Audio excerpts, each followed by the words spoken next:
इसी बात को आचार्य बन कर रहे हैं, भोजन करने में चंचलता थी, भोजन हो जाता है। लोग इलायची खा करके शांति से जब बैठते हैं तो क्या हो भाई, क्या हो रहा है, मैं साता में बैठा हूँ, मैं निर्विकल्प हूँ। निर्विकल जब इंद्रिय भोग के बाद निर्विकल दशा बनती है तो उसमें आनंद आता है, तब तो आत्मा आनंद का भोग करता है। उसमें क्या आनंद नहीं आता होगा, उसकी अनुभूति लेना सीखो। यहाँ आचार्य कह रहे हैं कि भोजन करने में चंचलता थी, भोजन हो जाता है। भोजन करने में चंचलता हो तब भी भोजन हो जाता है, उसमें आनंद, फिर भी आनंद आता है। भोजन करने के बाद फिर थोड़ी देर बैठकर उसका स्वाद लेता है, आज कैसा भोजन था, अच्छा था, खराब था, बुरा था, अब चर्चा करता है। ऐसी जिनवाणी को पहले पढ़ो, फिर उससे आनंद लो, फिर उसकी चर्चा करो कि क्या है जिनवाणी में, क्या लिखा है जिनवाणी में। जैसे आप भोजन करने के बाद दूसरों को सुनाते हो ना, खाना खाने के बाद, अरे आज ऐसा था, मिर्ची ज़्यादा थी, नमक कम था, आज मीठा नहीं था। खाते समय आनंद ले रहे थे, खाने के बाद फिर जब तुमने खा पी लिया, मुंह पहुँच लिया, और अब दूसरों को बता रहे हो, अच्छा भोजन तो आज तो बड़ा टेस्टी भोजन था, आज तो हमको ये खाने मिला, आज तो वो खाने मिला, ये मिला, उसकी चर्चा करते हो। ऐसी आत्मभावना के लिए सात स्वाध्याय का पहले अध्ययन करो, और अध्ययन करके आनंद को प्राप्त हो, और अध्ययन करने के बाद जब मुख से निकालो तो चर्चा निकालो। आज तो हमने सात स्वाध्याय में ये पढ़ा, आज तो हमने प्रवचन में ये सुना, आज तो हमने ये प्रवचन से ये ग्रहण किया, आपको पता नहीं आज प्रवचन में इस तरह का कहा गया था। ऐसे करके जैसे भोजन की चर्चा करते हो भोजन करने के बाद, ऐसे प्रवचन सुनने के बाद, स्वाध्याय सुनने के बाद स्वाध्याय की चर्चा किया करो। भोजन की तो हमें याद रहती है क्योंकि उसकी चर्चा कर लेते हैं, लेकिन स्वाध्याय क्यों भूल जाते हैं, सुनने के बाद, पढ़ने के बाद उसको किसी को बताते नहीं हैं। आप आज स्वाध्याय क्या पढ़े, अब आप पढ़ लिए, आपने ग्रंथ बंद किया और घर चले गए। घर में किसी व्यक्ति को आप नहीं बोलोगे कि आज हम स्वाध्याय में ये पढ़ के आए, बोलते हो कि घर जाकर? आप स्वाध्याय करते नहीं करते हैं? ग्रंथ खोलते हो, ग्रंथ खोल के पढ़ते हो, 1 पेज 2 पेज 3 पेज पढ़ते हो, पढ़कर आप जाते हो ग्रंथ बनकर, घर में किसी को बताते हो आपने स्वाध्याय क्या क्या किया आज? तो कैसे याद रहेगा? तो कैसे याद रहेगा? जो सुनते हैं, जो पढ़ते हैं, उससे जाकर दूसरे को सुनाना चाहिए। जैसे भोजन करने के बाद, फिल्म देखने के बाद तुम्हारा मन नहीं मानता ना, मूवी देख के आते तो फिर सबको बताते फिरते हो, मूवी में ये था सीन, ये सीन था, क्यों? जिससे तुम भूल ना जाओ, स्मरण में बनी रहे वो मूवी, वो बात स्मरण बनी रहे, तो आप उसको बार बार लोगों को जा जाके बताते हो, भैया ऐसा था आज, ऐसा मूवी थी, ऐसी मूवी थी, इस तरह से। उस जैसे ही आप बताते हो तो दूसरे का मन भी हो जाता है, चलो यार अपन भी देखने चलेंगे, ये बता रहा है बहुत अच्छी मूवी थी, उसमें तो ऐसा ऐसा सीन आ रहा था, बहुत बढ़िया सीन था। तो तुरंत आप जैसे ही सुनते हो तो आपका मन हो जाता है, चलो यार ये बोल रहा है तो अच्छी होगी, चलो अपन भी देख कर आते हैं। ऐसे ही जो स्वाध्याय आपने पढ़ा है, जो ग्रंथ में स्वाध्याय किया, जब आप उस ग्रंथ के बारे में चर्चा करोगे, अरे उस ग्रंथ में तो इतनी सुंदर बात लिखी थी, इस तरह से बात कही गई, तो दूसरा सोचता है चलो अपन भी पढ़ें ग्रंथ, क्या लिखा है इसमें, ये रोज इसकी तारीफ करता है तो हम भी पढ़ें। ये रोज कहता है प्रवचन में इतना अच्छा आता है, क्या क्या सुनाता है, तो चलो अपन भी आज चल के देखते हैं। उससे एक व्यक्ति को आपने धर्म में लगा दिया, जैसे आप एक व्यक्ति को भोगों में लगा दिए ना, उसको मूवी के बारे में बताकर, खुद तो पाप करके आई, खुद तो कर्म बंद करके आई, असाधा का पाप करके ज्ञानावरणी दशनावरणी 8 कर्म बंद करके आए, और दूसरे को और उसके बारे में अच्छे से सुनाया तो उसका ही मन हो गया, अरे वो होटल पे यार क्या खाना था, होटल पे हम गए थे, बहुत अच्छा खाना था, तुम जाना कभी भी तो जरूर उस पर जरूर जाना, उस होटल जाना, उस रेस्टोरेंट जरूर जाना। और तुमने उसे खुद तो भोग के आए और दूसरों को भी उसकी भोगियों की कहानी सुनाते हो और उसको उकसाते हो, या उसके मन में भाव पैदा करते कि जैसा भोग हमने भोगा तुम भी भोग के आना। तो वो भी सोचते एक बार मैं भी जाऊंगा, एक बार जाके तो देखूं मैं भी। तो जैसे हम दूसरों को पाप कार्य में लगाते हैं और उसका फल हमको प्राप्त होता है, वैसे यदि आप साथ स्वाध्याय करके यहाँ से जाते हो, प्रवचन सुनकर आप जाते हो और उसकी चर्चा लोगों में जब आप करोगे उस चर्चा को सुनकर कोई व्यक्ति यदि अपने परिणाम बनाकर उस शास्त्र को पढ़ता है अथवा उस उपदेश को सुनता है, तो आप एक व्यक्ति को धर्म के कार्य में लगाने में निमित्त बन गए। पाप के कार्य बनाने जब निमित्त बन सकते हैं, तो धर्म के कार्य में निमित्त क्यों नहीं हो सकते हम? जब पाप कार्य के लिए हम निमित्त बन जाते हैं, तो हम धर्म कार्य के लिए भी निमित्त बन सकते हैं। कि जैसे कोई व्यक्ति भोजन करके उसके आनंद की चर्चाएं करता है, ऐसी सम्यक दृष्टि जीव स्वाध्याय करके उसकी आनंद की चर्चा लोगों से करता है। आचार्य बंद तो कई बार अपने प्रवचन में कहते हैं, भैया श्वान मत बनना, कौआ बनो। श्वान मत बनो, कौआ बनो। क्योंकि श्वान को रोटी मिलती है तो अपने समूह से दूर भाग जाता है। श्वान को रोटी मिलती है, समूह से दूर भाग जाता है और अकेले में खाता है। और यदि नहीं खावे तो जमीन में गाड़ देता है, बाद में आके खाएगा। लेकिन काग जो होता है, कौआ, यदि उसे एक रोटी मिल जाए तो कांव कांव करके सारे कौओं को बुला लेता है। श्वान मत बनो, बस हम ही अकेले सुनना है, हम ही सुनने, हम ही सुने। नहीं, काग बनो, एक एक करके सबको। नहीं भैया बहुत अच्छा चल रहा है, आओ धर्म उपदेश सुनो। ना जाने कौन सी बात, कौन सी विषय, ऐसा लगता है व्यक्ति, ये व्यक्ति तो बिगड़ा हुआ है और ये व्यक्ति कभी तो सुधर ही नहीं सकता। और होता है कि वही व्यक्ति सुधर जाता है। जो सुधरे रहते हैं ना, वो तो वहीं के भी रह जाते हैं, और जो बिगड़े होते हैं वो ऐसे सुधरते हैं, ऐसे सुधरते हैं, उन सुधरों को भी पीछे छोड़ जाते हैं। हम जब घर में थे तो 6 दोस्त थे, 6 मित्र थे। तो सभी लोग, वो लोग बहुत पहले से ही पूजन पाठ आदि करते थे और स्वाध्याय करते थे, खूब महाराज जी माता के पास जाते थे। और हम तो बहुत कम ही जाते थे, नहीं जाते थे, मतलब ज़्यादा समय नहीं देते थे। बस पूजन करने के लिए थोड़ी देर गए थे, जाते थे और थोड़ा सा 5 मिनट का स्वाध्याय करते थे और घर आ जाते थे और अपना काम देखते थे। और वो लोग सब मतलब फ्री थे घर से, ऐसा मान के चलो। तो वो खूब स्वाध्याय करते थे, खूब ग्रंथों को पढ़ते थे, सब कुछ हार में भी आगे रहते थे, वैयवृत्ति में भी आगे रहते थे, महाराज के बिहार में भी आगे रहते थे, सब कार्य वो आगे आगे रहते थे। और हम सब कार्य में पीछे पीछे रहते थे, क्योंकि हमको अपने काम से मतलब था। उतने ही जाते मंदिर में, जितना काम है गए और अपना काम किया और वापस आ गए। आज वो वहीं के वहीं हैं और हम साधु बन गए। वो वहीं हैं आज भी, उनको आज भी उन्होंने के भाव बहुत है दीक्षा लेने, लेकिन कोई ने भी आज तक दीक्षा नहीं ली। कोई ने शादी भी नहीं कराई, ऐसा नहीं कोई ने शादी कराई, सब ब्रह्मचारी बन गए, लेकिन दीक्षा कोई नहीं ले पाया। और हमारा तो शादी का था कि हमको शादी करानी है, तो हम हो गए दीक्षा ले लिए, वो वहीं के वहीं है सब।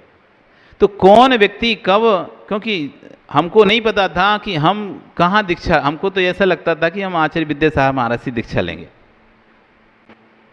लेकिन आचार्य विश्वसाहज महाराज का 2009 में पदार्पण हुआ, उनका चातुर्मास हुआ। वो चातुर्मास में उनके प्रवचन सुन सुनकर ऐसा भाव आ गया, हम क्या किसी एक संघ विशेष से थोड़ी, हमें तो अपने आप कल्याण का मार्ग है, हमें तो अपना कल्याण करना है। और कल्याण की बात जहाँ से ही मिलती हो या कल्याण जहाँ पे भी होता है वही सही है। और हमने वहाँ जाकर अपना भाव प्रकट कर दिया दीक्षा का, और 2 साल के अंदर अंदर दीक्षा हो गया। कहाँ जाना था, कहाँ पहुँच गए, और कहाँ दीक्षा हो गई। तो कब कौन सी बात उनकी हमको बात ऐसी अच्छी लग गई कि नहीं, अपने तो अपना कल्याण करना। उनकी बातों को सुनकर अब शादी नहीं कराना, अब तो अपना कल्याण करना। जब भी समय मिले, जब भी जैसा भी मौका मिले, धर्म उपदेश मत छोड़ो। क्योंकि किताबें हम पढ़ते ना तो उतना फीलिंग नहीं आती हमको, किताब पढ़ते उतनी फीलिंग नहीं आती, रिकॉर्डिंग सुनते उतनी फीलिंग नहीं आती हमको। क्योंकि रिकॉर्डिंग के हम काम करते करते सुन लेते हैं, अपना हाथ का काम भी करते रहते हैं। ऐसा तो नहीं एकाग्रचित्त होकर बैठ के सुनते हो। इधर खाना चल रहा है, इधर टीवी चला दी, टीवी में प्रवचन चल रहा है, इधर अपना खाना बन रहा है। बीच बीच अपन चिल्लाने लगते हैं, ये सामान लिया, वो सामान लिया, वो मिर्ची कहाँ रखी है, धनिया कहाँ रखा है। उधर प्रवचन भी सुनते हैं तो फीलिंग नहीं बैठती, वो भाव ही नहीं लगते, वो भावना ही नहीं आती। लेकिन जब हम सामने फेस टू फेस जब किसी को सुनते हैं जब हम उसकी तरफ नजर लगा के जब उसको सुनते हैं, उसके चेहरे को देखते हैं, उसके एक्सप्रेशन को देखते हैं, अंदर से एक अलग ही फीलिंग आती है। उस समय यदि एक ऐसा समय भी आता है जब ऐसा लगता है यार ठीक है यार, अपन भी अब इसी मार्ग पर अच्छा लगता है, अपन ये भी अपन चलते हैं, और उस समय वो यदि फीलिंग मौजूद हो जाती है, गाढ़ हो जाती है, तो वही फीलिंग्स, वही विषय आपको मोक्ष मार्ग पर लगा देता है। इसलिए धर्म उपदेश कभी मत छोड़ो। और चीज छूटती है छूट जाए, पूजन करना एक विषय छूटता है तो छूट जाए, आप पूजन के राग में मत रहना। यदि धर्म तो उपदेश चल रहा हो, आपकी पूजन अधूरी हो, आप अधूरी पूजन करके रख देना, बाद में करेंगे पूजन। माला फेर रहे हो, माला फेरते फेरते प्रवचन चालू हो गया, अब माला का राग छोड़ दो, वापस फेर लूँ मैं दोबारा से माला, अब यहीं रखता हूँ, जितनी फिर गई खत्म। अब प्रवचन चालू हो गया, धर्मोपदेश चालू हो गया, माला साइड से रख दो। पूजन कर रहे हो, पूजन बंद कर दो, अब बाद में करेंगे, हो गई नहीं तो ज़्यादा सा विकल्प होगा, मैं दोबारा से चालू कर लूँगा, फिर से जल चंदन चढ़ा लूँगा। अक्षत तक पहुँच गए, अब इतने में चालू गए प्रवचन। अब आप क्या सोच रहे हो कि चलो एक पूजन तो पूरी कर ही लें, जयमाला कर लें, उसके बाद फिर प्रवचन सुनेंगे, अथवा विसर्जन कर लें, शांति पाठ पढ़ लें, विसर्जन कर लें, उसके बाद पूजन, उसके बाद प्रवचन सुनेंगे। तो भाई बैठे बैठे अब तुम विसर्जन गए, अरे भाई तुम जितनी देर विसर्जन में लगाए, पूजन में लगाए, उसी समय ऐसी बात जो थी, जो तुमको हृदय को छूने वाली बात थी, वह बात निकल चुकी है। अब तुम करते रहो पूजन विसर्जन, पढ़ते रहो, अब कुछ नहीं होने वाला, अब कुछ नहीं होने वाला। इसलिए भैया सब कुछ छूटे छूट जाए, फिर से मिल जाएगा, लेकिन प्रवचन के समय जो हमारे परिणाम होते हैं निर्मल, वो पता नहीं कब फिर दोबारा से होंगे नहीं होंगे। प्रवचन सुनते समय परिणाम निर्मल होते कि नहीं होते, भाव अच्छे होते कि नहीं होते, सरल होते कि नहीं होते, बीच बीच में वैराग के भाव आते हैं कि नहीं आते। बहुत सी माताएं कहती हैं महाराज जी जब आप प्रवचन करते हैं आंख में से आंसू भी आ जाता है, कभी कभी सोचते कि हाँ हम भी तो ऐसे ही कर रहे हैं, हम भी तो ऐसे ही संसार में फंसे हुए हैं, कैसे निकलेंगे इस संसार से। आंख से आंसू निकल आते हैं, ये क्यों निकल रहे हैं, अंदर में जब गदगद भाव भरता है हृदय में, तो बाहर से आंसू झलक जाता है। कल जब हम प्रवचन कर रहे थे, सो आदित्य बोला महाराज जी आप प्रवचन तो अच्छा कर रहे थे, हम भी तो कस्टमर से कर लेते हैं, लेकिन क्या करें महाराज जी, हमको सरकारी काम है तो करना पड़ता है। क्यों भाई आदित्य, थोड़ा तो ऊपर नीचे करना पड़ता है, लेकिन आपके प्रवचन सुन के ऐसा लग रहा था कि हाँ गलत तो करते हैं। आप सोचो यदि व्यक्ति के अंदर ये भाव आ रहा है, उसको अभी तक भाव नहीं आ रहा मैं गलत कर रहा हूं, लेकिन प्रवचन सुन के ठीक है महाराज हमें करना पड़ेगा, क्योंकि हमारा पैसा हमको दूसरों को ऊपर नीचे खिलाना पड़ता है, सबको देना पड़ता है, तो थोड़ा हमें एक्स्ट्रा लेना ही पड़ेगा, नहीं लेंगे तो हमारा व्यापार नहीं चलेगा। लेकिन फिर भी अंतर में एक आवाज तो उठी ना, यार हम लेते तो हैं ज्यादा, हम करते तो हैं ऐसा, हम ठगते तो हैं ऐसा, हम ऐसा काम तो कर ही रहे हैं। जब आपको बताते हैं कि देखो कितना आपने गृह गृहस्थी में पाप कर रहे हैं, कितना एक बार मन में तो आता है इतना पाप तो हम कर ही रहे हैं, गृहस्थी में रहकर इतना पाप तुम्हारे द्वारा हो ही रहा है, कहाँ से ऐसा कुछ होता है इतनी पाप से बच सकते। तो एक भावना तो आती है, अब वो भावना भले हमारी थोड़ी देर बाद खत्म हो जाए, लेकिन एक क्षण के लिए भावना भी आई है, तो भावना भी हमारे लिए आगे जाके धीरे धीरे वही भावना प्रबल होती जा रही है। ये वही आदित्य जो कुछ दिन पहले आता नहीं था, और अब देखो उसका मन होता है चलो थोड़ा भी प्रवचन मिलेगा, कुछ तो मिलेगा, सुन लेंगे, थोड़ी देर भी बैठे तो थोड़ा भी देर सुनेंगे तो सुन लेंगे, कुछ तो हृदय में जाएगा। ये परिणाम कब बदलेंगे पता ही नहीं चलेगा आपको। जैसे रेल का ट्रैक होता है ना, आप तो बैठे रहते हो, आप तो बैठे रहते हो, रेल आ रही है, जब स्टेशन आती है ना आपको पता नहीं चलता एक पटरी कब 6 पटरियों में बदल गई, और ट्रेन कहाँ से कहाँ पहुँच गई, आप तो सोचते इस पटरी पे जा रहे हैं, वो पहुँची उस पटरी पे, कहाँ बदली आपको नहीं पता। वो ट्रैक अपने आप वो चेंज हो गया, चेंज ओवर किया उसने, और पटरी जो एक दिख रही थी और पट्टी ऐसे 2 दिखने लगी, चलते चलते 2 से 3 दिखने लगी, 3 से 4 दिखने लगी। दिखने लगती नहीं लगती? और आप सोच रहे थे हम तो पास में और आप दूर हो गए, आप सोच रहे हम तो दूर हैं, हम पास में हो गए। ऐसी जीवन का ट्रैक कब बदलता है, किस समय बदलता है, भरोसा नहीं है।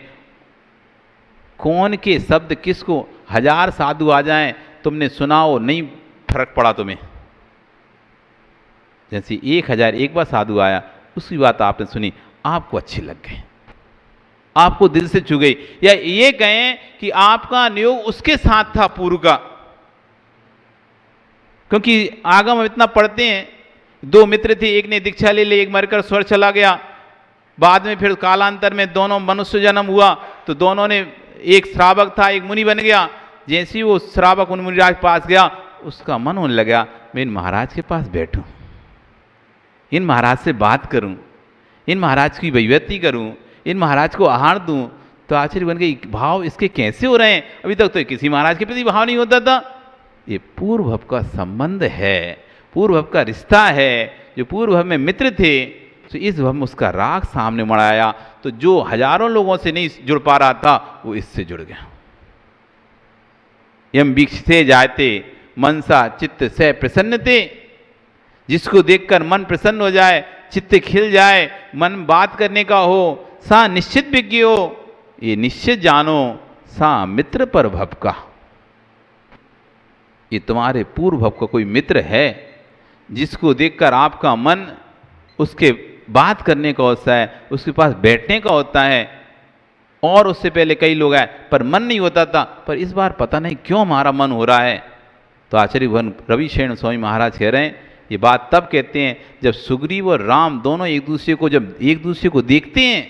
ना तो सुग्रीव ने कभी राम को देखा था, ना राम ने कभी सुग्रीव को देखा था, लेकिन दोनों ही अपनी स्त्री से वंचित थे। सुग्रीव को भी नगर से निकाल दिया था, तो सुग्रीव अपनी स्त्री के वियोग में दुखी था। राम की सीता को रावण हल्के ले गया, तो राम भी अपनी स्त्री के वियोग में दुखी थे। दोनों ही अपनी स्त्री के वियोग में दुखी थे। और जब दोनों ही की मित्रता होने वाली थी, दोनों को आमने सामने किया गया। जैसे ही आमने सामने किया, ऐसा लग रहा था उन लोगों को जैसे हम तो बहुत काल से परिचित हैं एक दूसरे से, बहुत समय से हम एक दूसरे के मित्र हैं। कई लोगों को ऐसा देख के लगता है अपन को कि ये तो इन्हें तो हम बहुत पहले से जानते हैं, भले आज मिले हैं, लेकिन ऐसा लगता है, फील होता है कि ये तो हमारी बहुत पहले की मित्रता है। तो कब की मित्रता थी? जब वो सुग्रीव किसी पर्याय में बैल था और राम पदम रुचि सेठ थे, उस सेठ ने बैल को मंत्र सुनाया था। उस समय की मित्रता थी जो राम और सुग्रीव के रूप में सामने फलित हुई। फिर इसलिए भैया धर्म उपदेश सुनते रहो, जिनवाणी सुनते रहो, जिनवाणी सुनते रहो। जैसे भोजन करने के बाद तृप्ति नहीं होती, फिर अगले दिन फिर से भोजन करने की इच्छा होती है, ऐसी जिनवाणी सुनने के बाद तृप्ति नहीं होना चाहिए, अगले दिन फिर और ज़्यादा सुनने की इच्छा होना चाहिए। भोजन करते एक बार कर लिया, निपट गए ना, फ्री हो गए, अब कभी नहीं करोगे। पेट भर गया क्या? अब नहीं करोगे ना। जैसे जितनी बार आपको भूख लगती है उतनी बार फिर से भोजन करते हो, 1 बार 2 बार 3 बार 4 बार, ऐसी जितनी बार मन हो उतनी बार फिर से जिनवाणी सुनो, फिर से जिनवाणी 1 बार 2 बार। इसलिए कोई कहता ना, अरे तुम तो दिन भर ही मंदिर रहते हो, तो उसको समझाना चाहिए, भैया भोजन करते भूख लगती बार बार खाते हो ना, ऐसी जिनवाणी की जब हमको तलब लगती है, हम भी बार बार अपनी भूख मिटाने यहाँ पे आते हैं। सुबह दोपहर शाम सब समय आते हैं। जिनवाणी की भूख जिसको लगेगी, उस जिनवाणी को भूख को मिटाने गुरु के पास आएगा। आपका समय हो गया, कल फिर आओगे, पर आ नहीं तो फिर चर्चा करेंगे। बोली भगवान महावीर स्वामी की।